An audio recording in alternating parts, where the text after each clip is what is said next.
کہ حضور صلی اللہ علیہ وآلہ وسلم تشریف لے ہی آئے تو میرے دل نے فیصلہ کیا کہ بغیر سچ کے کوئی چیز نجات نہ دے گی، اور میں نے سچ سچ کرنے کی ٹھان ہی لی۔ حضور صلی اللہ علیہ وآلہ وسلم کی عادت شریفہ یہ تھی کہ جب سفر سے واپس تشریف لاتے تو اول مسجد میں تشریف لے جاتے اور 2 رکعت تحیۃ المسجد پڑھتے اور وہاں تھوڑی دیر تشریف رکھتے کہ لوگوں سے ملاقات فرمائے۔ چنانچہ حسب معمول حضور صلی اللہ علیہ وآلہ وسلم تشریف فرما رہے اور منافق لوگ آ کر جھوٹے جھوٹے عذر کرتے اور قسمیں کھاتے رہے۔ حضور اکرم صلی اللہ علیہ وآلہ وسلم ان کے ظاہر حال کو قبول فرماتے رہے اور باطن کو اللہ کے سپرد فرماتے رہے کہ اتنے میں بھی حاضر ہوا اور سلام کیا۔ حضور صلی اللہ علیہ وآلہ وسلم نے ناراضگی کے انداز میں تبسم فرمایا اور اعراض فرمایا۔ میں نے عرض کیا، یا نبی اللہ، آپ نے اعراض فرما لیا، میں خدا کی قسم نہ تو منافق ہوں، مجھے ایمان میں کچھ تردد ہے۔ ارشاد فرمایا کہ یہاں آ۔ میں قریب ہو کر بیٹھ گیا۔ حضور صلی اللہ علیہ وآلہ وسلم نے فرمایا کہ تجھے کس چیز نے روکا؟ کیا تو نے اونٹیاں نہیں خرید رکھی تھیں؟ میں نے عرض کیا، یا رسول اللہ صلی اللہ علیہ وآلہ وسلم، اگر میں کسی دنیا دار کے پاس اس وقت ہوتا تو مجھے یقین ہے کہ میں اس کے غصے سے معقول عذر کے ساتھ خلاصی پا لیتا کہ مجھے بات کرنے کا سلیقہ اللہ تعالیٰ نے عطا فرمایا ہے، لیکن آپ کے متعلق مجھے معلوم ہے کہ اگر آج جھوٹ سے آپ کو راضی کر لوں تو قریب ہے کہ اللہ جل جلالہ مجھ سے ناراض ہوں گے، اور اگر آپ سے صاف صاف عرض کر دوں تو آپ کو غصہ آئے گا، لیکن قریب ہے کہ اللہ کی پاک ذات آپ کے عتاب سے اس کو زائل فرما دے گی، اس لیے سچ ہے عرض کرتا ہوں واللہ مجھے کوئی عذر نہیں تھا، اور جیسا فارغ اور وسعت والا میں اس زمانے میں تھا کسی زمانے میں بھی اس سے پہلے نہیں ہوا۔ حضور اکرم صلی اللہ علیہ وآلہ وسلم نے ارشاد فرمایا کہ اس نے سچ کہا۔ پھر فرمایا کہ اچھا اٹھ جاؤ، تمہارا فیصلہ حق تعالیٰ جل شانہ فرمائیں گے۔ میں وہاں سے اٹھا تو میری قوم کے بہت سے لوگوں نے مجھے ملامت کی کہ تو نے اس سے پہلے کوئی گناہ نہیں کیا تھا، اگر تو کوئی عذر کر کے حضور صلی اللہ علیہ وسلم سے استغفار کی درخواست کرتا تو حضور صلی اللہ علیہ وسلم کا استغفار تیرے لیے کافی تھا۔ میں نے ان سے پوچھا کہ کوئی اور بھی ایسا شخص ہے جس کے ساتھ یہ معاملہ ہوا ہو؟ لوگوں نے بتلایا کہ 2 شخصوں کے ساتھ اور بھی یہی معاملہ ہوا کہ انہوں نے بھی یہی گفتگو کی جو تو نے کی، اور یہی جواب ان کو بھی ملا جو تجھ کو ملا۔ ایک حلال بن امیہ رضی اللہ تعالیٰ عنہ، دوسرے مرار بن ربی رضی اللہ تعالیٰ عنہ نے میں نے دیکھا کہ 2 صالح شخص جو دونوں بدری ہیں وہ بھی میرے شریک حال ہیں۔ حضور اقدس صلی اللہ علیہ وآلہ وسلم نے ہم تینوں سے بولنے کی ممانعت بھی فرما دی کہ کوئی شخص ہم سے کلام نہ کرے۔ یہ قاعدے کی بات ہے کہ غصہ اسی پر آتا ہے جس سے تعلق ہوتا ہے، اور تنبیہ اسی کو کی جاتی ہے جس میں اس کی اہلیت بھی ہو۔ جس میں اصلاح و اصلاح کی قابلیت ہی نہ ہو اس کو تنبیہ ہی کون کرتا ہے؟ حضرت کعب رضی اللہ تعالیٰ عنہ کہتے ہیں کہ حضور صلی اللہ علیہ وسلم کی ممانعت پر لوگوں نے ہم سے بولنا چھوڑ دیا اور ہم سے اجتناب کرنے لگے، اور گویا دنیا ہی بدل گئی، حتیٰ کہ زمین باوجود اپنی وسعت کے مجھے تنگ معلوم ہونے لگی، سارے لوگ اجنبی معلوم ہونے لگے، در و دیوار اوپر سے بن گئے۔ مجھے سب سے زیادہ اس کا فکر تھا کہ میں اس حال میں مر گیا تو حضور جنازے کی نماز بھی نہ پڑھیں گے، اور خدا نخواستہ حضور صلی اللہ علیہ وسلم کا وصال ہو گیا تو میں ہمیشہ ہمیشہ کے لیے ایسا ہی رہوں گا، نہ مجھ سے کوئی کلام کرے گا نہ میری نماز پڑھے گا، کہ حضور صلی اللہ علیہ وسلم کے ارشاد کے خلاف کون کر سکتا ہے؟ غرض ہم لوگوں نے 50 دن اسی حال میں گزارے۔ میرے دونوں ساتھی تو شروع ہی سے گھروں میں چھپ کر بیٹھ گئے تھے، میں سب میں قوی تھا، چلتا پھرتا، بازار میں جاتا، نماز میں شریک ہوتا، مگر مجھ سے بات کوئی نہ کرتا۔ حضور صلی اللہ علیہ وسلم کی مجلس میں حاضر ہو کر سلام کرتا اور بہت غور سے خیال کرتا کہ حضور صلی اللہ علیہ وسلم کے لب مبارک جواب کے لیے ہلے یا نہیں۔ نماز کے بعد حضور صلی اللہ علیہ وسلم کے قریب ہی کھڑے ہو کر نماز پوری کرتا اور آنکھ چرا کر دیکھتا کہ حضور صلی اللہ علیہ وسلم مجھے دیکھتی بھی ہیں یا نہیں۔ جب نماز میں مشغول ہوتا تو حضور صلی اللہ علیہ وسلم مجھے دیکھتے، اور جب میں ادھر متوجہ ہوتا تو حضور منہ پھیر لیتے اور میری جانب سے اعراض فرما لیتے۔ غرض یہی حالات گزرتے رہے اور مسلمانوں کا بات چیت بند کرنا مجھ پر بہت ہی بھاری ہو گیا، تو میں ابو قتادہ رضی اللہ تعالیٰ عنہ کی دیوار پر چڑھا۔ وہ میرے رشتے کے چچا زاد بھائی بھی تھے اور مجھ سے تعلقات بھی بہت زیادہ ہی تھے۔ میں نے اوپر چڑھ کر سلام کیا، انہوں نے سلام کا جواب نہ دیا۔ میں نے ان کو قسم دے کر پوچھا کہ کیا تمہیں معلوم نہیں کہ مجھے اللہ اور اس کے رسول صلی اللہ علیہ وسلم سے محبت ہے؟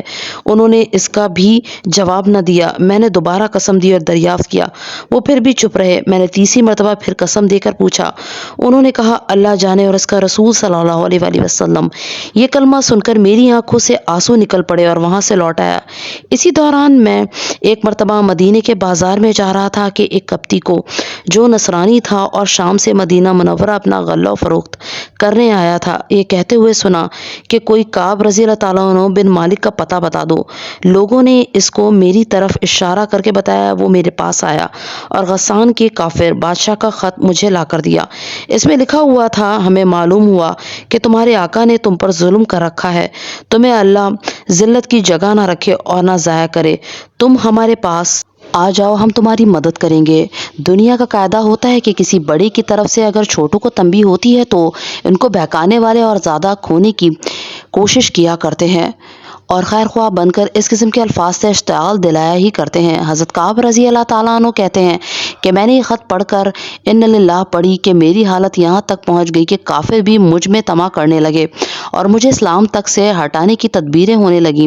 یہ ایک اور مصیبت آئی اور اس خط کو لے جا کر میں نے ایک تنور میں پھینک دیا اور حضور صلی اللہ علیہ وسلم سے جا کر عرض کیا کہ یا رسول اللہ صلی اللہ علیہ وآلہ وسلم، آپ کے اعراض کی وجہ سے میری حالت ہو گئی کہ کافر مجھ میں طمع کرنے لگے۔ اسی حالت میں 40 روز ہم پر گزرے تھے کہ حضور صلی اللہ علیہ وآلہ وسلم کا قاصد میرے پاس حضور صلی اللہ علیہ وسلم کا یہ ارشاد لے کر آیا کہ اپنی بیوی کو بھی چھوڑ دو۔ میں نے دریافت کیا کہ کیا منشا ہے، اس کو طلاق دے دوں؟ کہا نہیں، بلکہ علیحدگی اختیار کر لو۔ اور میرے دونوں ساتھیوں کے پاس بھی انہی قاصد کی معرفت یہی حکم پہنچا۔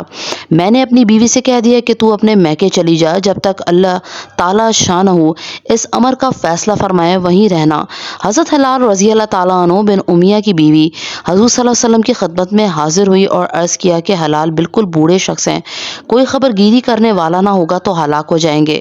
اگر آپ صلی اللہ علیہ وآلہ وسلم اجازت دیں اور آپ کو گرانی نہ ہو تو میں کچھ کام کاج ہی ان کا کر دیا کروں۔ حضور صلی اللہ علیہ وسلم نے فرمایا مذائقہ نہیں، لیکن صحبت نہ کریں۔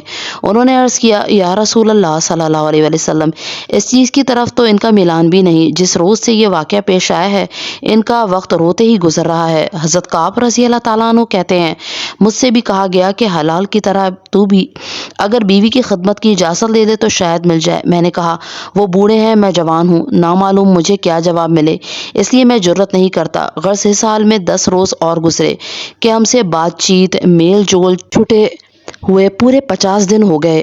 50ویں دن صبح کی نماز اپنے گھر کی چھت پر پڑھ کر میں نہایت غمگین بیٹھا ہوا تھا۔ زمین مجھ پر بالکل تنگ تھی اور زندگی دوبہر ہو رہی تھی کہ صلہ پہاڑ کی چوٹی پر سے ایک زور سے چلانے والے نے آواز دی کہ حضرت کعب رضی اللہ تعالیٰ عنہ خوشخبری ہو تم کو۔ میں اتنا ہی سن کر سجدے میں گر گیا اور خوشی کے مارے رونے لگا اور سمجھا کہ تنگی دور ہو گئی۔ حضور اقدس صلی اللہ علیہ وآلہ وسلم نے صبح کی نماز کے بعد ہماری معافی کا اعلان فرمایا، جس پر ایک شخص نے تو پہاڑ پر چڑھ کر زور سے آواز دی کہ وہ سب سے پہلے پہنچ گئی۔ اس کے بعد ایک صاحب گھوڑے پر سوار ہو کر بھاگے ہوئے آئے۔